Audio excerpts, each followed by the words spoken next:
পুনৰবাৰ নতুন এটা ভিডিঅ'লৈ স্বাগতম।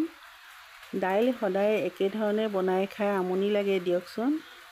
আজি মই ৰহৰ মচুৰৰ দাইলৰ ৰেচিপি এটা শ্বেয়াৰ কৰিছোঁ। মই এয়া ৰহৰ মচুৰ লৈছোঁ। ৰহৰ মচুৰ মই এয়া 2.5 কাপ ল'ম। এই কাপটোৱে এতিয়া 10 মিনিটৰ কাৰণে মই তিয়াই ৰাখি দিম পানী দি। খাবলৈ বিৰাটেই ভাল লাগে, এনেকৈ বনাই এবাৰ খাই চাবচোন। এয়া মই 10 মিনিটৰ কাৰণে ৰাখি দিম। এতিয়া দাইলত দিবলৈ মই এটা ডাঙৰ বিলাহী লৈছোঁ, ধুই লৈছোঁ, মিহি মিহিকৈ কুটি লৈছোঁ। মই লগতে এটা পিঁয়াজো কাটি ল'ম মিহি মিহিকৈ। পিঁয়াজটো অকণমান ডাঙৰ চাইজৰ ল'ব লাগে, সৰু হ'লে 2টা ল'ব লাগে। অকণ সৰহীয়াকৈ পিঁয়াজ ল'লে ভাল হয়।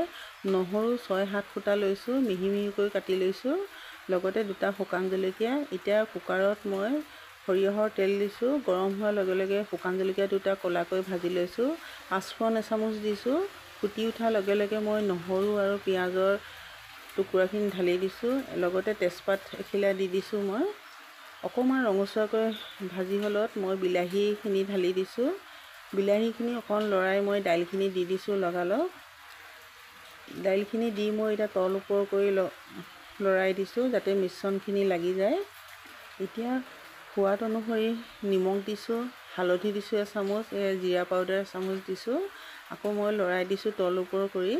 আপোনালোকে এই ধৰণে বনাই খাবচোন, যদিহে খোৱা নাই। খুবেই ভাল লাগে খাই। এতিয়া 5 মিনিটৰ কাৰণে ঢাকি ৰাখি দিছোঁ। 5 মিনিট হৈ গ'ল মোৰ। এতিয়া মই জোখ অনুসৰি পানী দিম। পানী আপোনালোকে ঠাণ্ডা গৰম দুইবিধ ব্যৱহাৰ কৰিব পাৰে। মই ঠাণ্ডা পানী ব্যৱহাৰ কৰিছোঁ। ভিডিঅ'টো সম্পূৰ্ণকৈ চাব। ভাল লাগিলে লাইক এটা কৰিব, ছাবস্ক্ৰাইব কৰিব। যিসকলে নতুন ছাবস্ক্ৰাইব কৰিবলৈ নাপাহৰিব। বনাই খাই চাব। ভাল লাগিলে শ্বেয়াৰ কৰিব, কমেণ্ট এটা দিবলৈ নাপাহৰিব। এয়া 2টা হুইচেল আহিলে ঠাণ্ডা হ'লত মই এয়া চাইছোঁ। দাইলখিনি খুব ধুনীয়াকৈ গলি গৈছে। খুব ধুনীয়া এটা গোন্ধ ওলাইছে।